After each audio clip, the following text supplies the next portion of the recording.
Assalamu alaikum. Welcome to Muslim Daily Reminder. There are moments in life when everything changes without us really knowing why. Moments when silence speaks louder than words, where the heart opens to what the mind cannot yet name. For me, it was an invisible encounter, a breath of fresh air in the midst of the tumult, a deep, intimate feeling that I had never experienced before. It is not a story of imposed faith or certainties acquired suddenly. It is that of a presence, of a light which has gently settled, like a secret shared between my soul and the one who sees all, even what we don't say. I will tell you about this journey, these fragments of moments when I truly felt Allah close to me, the emptiness that spoke more than words. My life used to be full, or at least that's what I thought. Overloaded days filled with noise, images that pass by too quickly, faces that fade just as quickly. The phone always in hand, notifications piling up, projects stacked up like walls to protect ourselves from ourselves. The surface laughter, the conversations that go around in circles, the race for what must seem important. I filled my hours, my minutes, my seconds, because I had to flee what was silently digging away. Then came the night, and with it, silence. This silence that does not comfort. This silence that weighs, that crushes. This emptiness.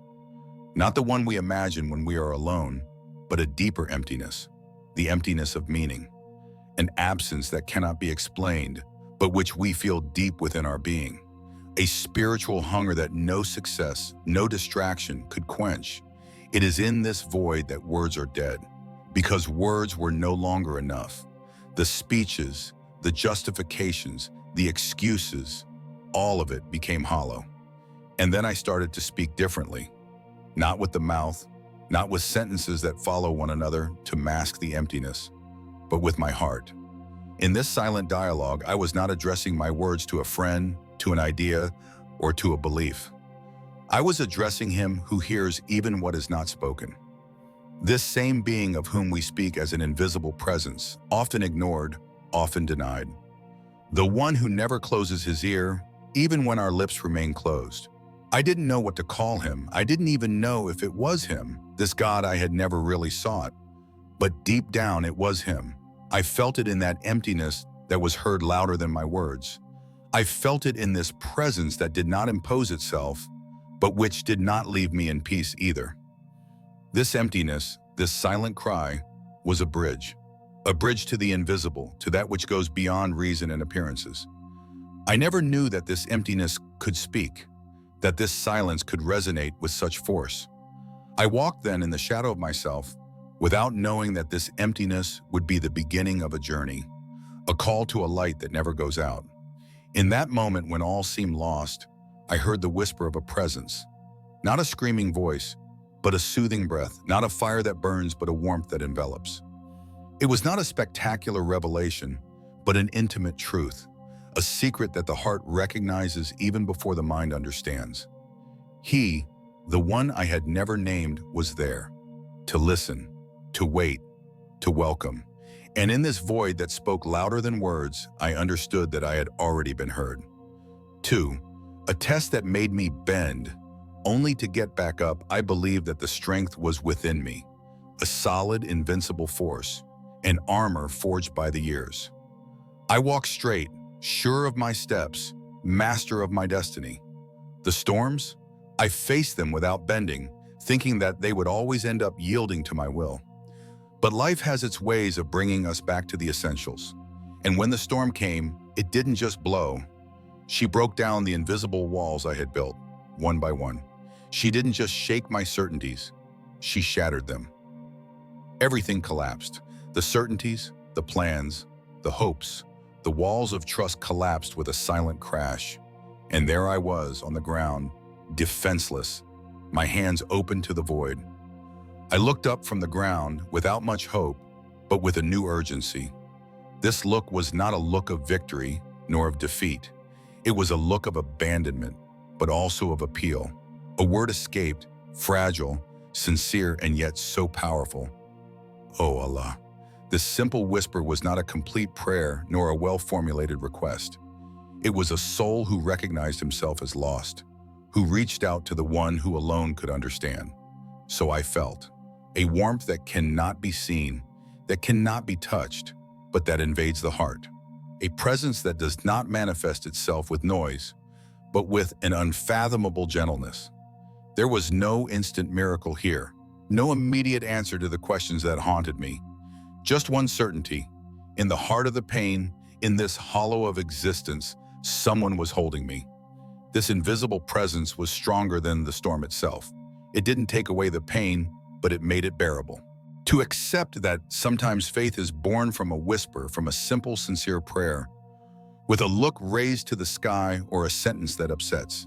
And if you too are searching, sometimes getting lost, doubting, know that this presence awaits you, closer than your own breath. Thank you for watching this video. Don't forget to subscribe, like, and share. She was a breath that caressed my wounds, a beacon in the darkest night. In this silence filled with hope, I understood that I was not alone, that despite my weaknesses, my falls, and my mistakes, there was one who watched over me. And this bond, fragile, humble, sincere, was the first root of my rebirth. 3. The day I prostrated without knowing how. The decor was simple, a quiet, almost empty room. I wasn't a believer yet, just a man lost in his doubts and questions. The weight of what I was experiencing had led me there, into this almost unreal silence, far from voices, far from glances. I didn't know how to do a prostration. I didn't know the words nor the precise gestures, but a gentle, irresistible force pushed me to rest my forehead on the ground. The cold contact of the ground against my skin was almost shocking. And yet, it was the most natural thing in the world for me to do at that moment. I felt vulnerable, completely exposed, without mask or armor. The weight of my whole life, of my faults, of my wanderings rested there, between this ground and me. And in that moment of total surrender, something invisible changed. A deep, almost palpable peace came over me. It was not an illusion, nor a mere mental sensation. It was something that transcended time and space. I had never felt such sweetness in the storm of my thoughts. This inner calm was like a secret refuge, a sanctuary that opened up in the very heart of chaos. In this humble position, my mind was emptied, my heart opened. I knew deep down that I was no longer alone. Someone was listening to me. Someone heard me beyond the words, beyond the gestures. Someone accepted this moment, this fragility, this first clumsy step. I couldn't yet name this presence, but she was there, real, alive. And in this silent prostration, my soul encountered its first light. A sentence that started it all. One day, a brother simply said to me, "Allah is closer to you than your own distress." These words, placed there, like a breath, dug a silent space in my heart. I looked at him, not knowing what to say. I felt something move inside me, something fragile, unexpected. "So," I cried, not out of weakness, but because this truth hit me like a bolt of lightning. I knew her deep down, yes, but I never dared to really believe it. All this time, I thought he was far away, unreachable, perhaps even indifferent. I thought the distance between him and me was unbridgeable. But in truth, it was not he who was far away. It was me, I who had moved away, who had lost myself in my doubts, in my pain, in my fears. And yet, despite everything, he was waiting for me. He had never left me. He was there within reach of my heart, ready to welcome what remained of me, even the most broken. This sentence changed everything, because she showed me that the divine presence is never a question of distance, but of return. Return to oneself. Return to him, a possible return, always. 5. When creation spoke to me about its creator, it was a night like so many others. But tonight, something was different. I looked up at the sky without looking for anything, simply left there, facing the immensity. The stars twinkled, silent, unchanging, like silent witnesses of a perfect order. There was a deep calm, a balance that seemed beyond all human understanding. The silence of that night was vibrant, almost alive. Each star seemed to speak a language that my soul recognized without words. I felt that this spectacle was not a coincidence. It was not a setting intended to fill the void. It was a message in invisible language, a word written in the firmament, offered to those who know how to see. And he who had drawn it, he who had traced these constellations, who had ordered this silence and this light, spoke to my heart through this sublime creation. It was not a spectacular revelation, nor a voice thundering in the night. It was a silent encounter, an intimate understanding. That evening, without any manifest miracle, without any open book, without any audible word, I felt Allah, not in a temple nor in human form, but in the very breath of the universe.